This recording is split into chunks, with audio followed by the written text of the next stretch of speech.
Anyone asking whether Deion Sanders and Colorado are close to the playoffs simply doesn't understand the reality of the road. They're not going to the playoffs this year, and I'm not sure Deion Sanders is ever going to get them to the playoffs because I don't think he has the patience to stay at Colorado long enough. Shut your bitch ass up before I get to talking shit about you. The program looking out has a ridiculously inflated view of itself. I heard Shedeur Sanders, who's a fabulous quarterback, say last week, "We are everyone's Super Bowl."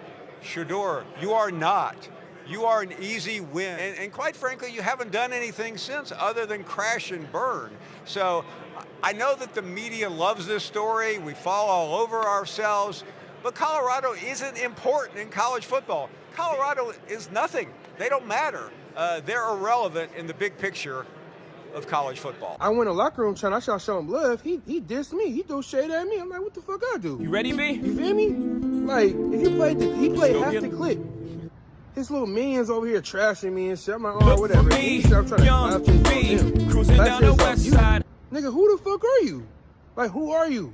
The 03 Bonnie and Clyde. He's talking about you right now. The locker room.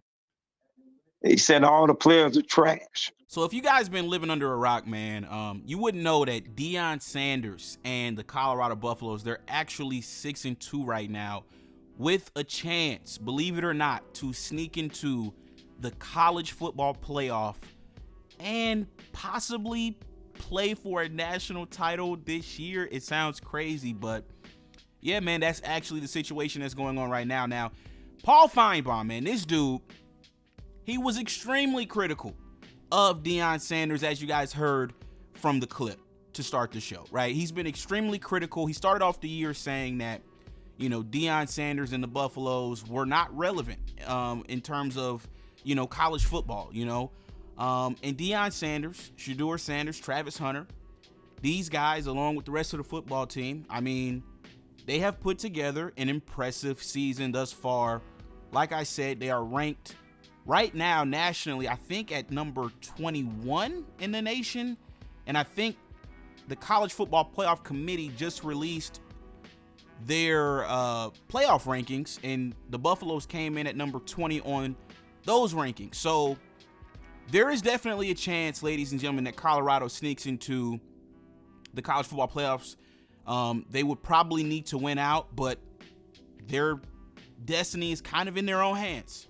Now, I want to show you guys exactly what Paul Finebaum was saying, though, before the season started, and then we're going to play what he had to say a couple of days ago on ESPN's First Take. I undervalued them and I overvalued the rest of the league, but I think they can get to the championship game. I'm not sure right now they have enough to get past BYU.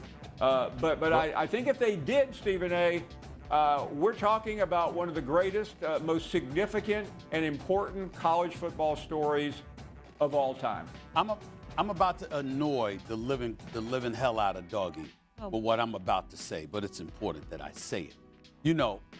Box office appeal matters. It really, really does.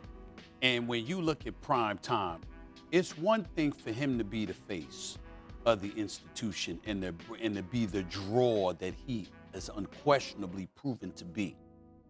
But that son of his, Shedeur Sanders, is a big-time player. All right? He may be relatively miniature in size compared to what we're accustomed to seeing some quarterbacks be, but that brother can throw that football. He will stand in the pocket. He will show up in the midst of pressure. He will show up in pressurized situations and answer the call and respond. This is what he does. He is clearly of the ilk of his daddy. There's no question about it, okay? And then you got this cat, Travis Hunter, who, as far as I'm concerned, is one of the top two leading candidates, if not the leading candidate for the Heisman, all right? And by the way, Shedeur Sanders should be considered for a Heisman considering the way that he has played. So I look at it from that standpoint, and I'm thinking about college football, which is getting to my point, and this is probably going to tick you off. Sizzle does matter. It does matter. It should matter. College football needs to get with the program and stop trying to make everybody happy. You ain't never cared about making people happy before. Don't start now. So, ladies and gentlemen, you guys just heard what Paul Finebaum had to say.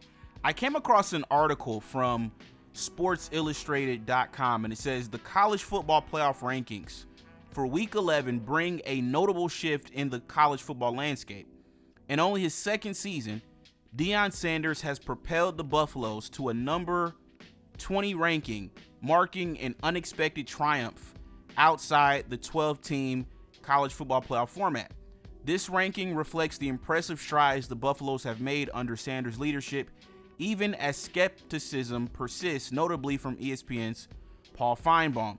Historically, Finebaum has been one of Colorado's loudest critics. He has dismissed the team's significance in the broader college football scene, explaining that while Sanders is charismatic and notable, the Buffaloes remain irrelevant in Finebaum's view. He claimed Colorado isn't important in college football, they're irrelevant in the big picture. Finebaum's skepticism has been unwavering since the preseason, frequently doubting the Buffaloes' ability to contend seriously within the playoff conversation. However, Finebaum's perspective appears to have softened. On a recent appearance on First Take with Stephen A. and Molly Karam, he expressed surprise at Colorado's performance and potential, conceding, "I undervalued them and overvalued the rest of the league." Though he doubts their chances against BYU, Finebaum acknowledged that Colorado has already made one of the most compelling stories in college football. The upcoming matchup against Texas Tech is critical, with Finebaum calling it a tricky test that could determine Colorado's trajectory. So, ladies and gentlemen, I definitely want to get you guys' thoughts on this particular topic, man. What do you guys think about Colorado's chances of actually making the college football playoffs? Like I said, they take on Texas Tech this weekend. You guys be sure to let me know your predictions in the comment section below. And yeah, man, I just think Paul Finebaum, to close things out, man. I don't know, man. You know, I like Paul. He's an interesting character on First Take, man. You know, a lot of people did not believe in Deion. I was a little bit skeptical to start the year when they lost their second game to Nebraska, but you know, they've pretty much been pretty consistent for the most part throughout this season. And yeah, man, I mean, Shedeur, he's been playing well. Travis Hunter, you know, in the Heisman race. I'm gonna be honest, man, Travis Hunter's probably one of the best college football players I've ever seen. So yeah, they have proven a lot of the doubters wrong this season, and we just gotta wait and see what's gonna happen. But I think, you know, this has been a successful season after last year's debacle.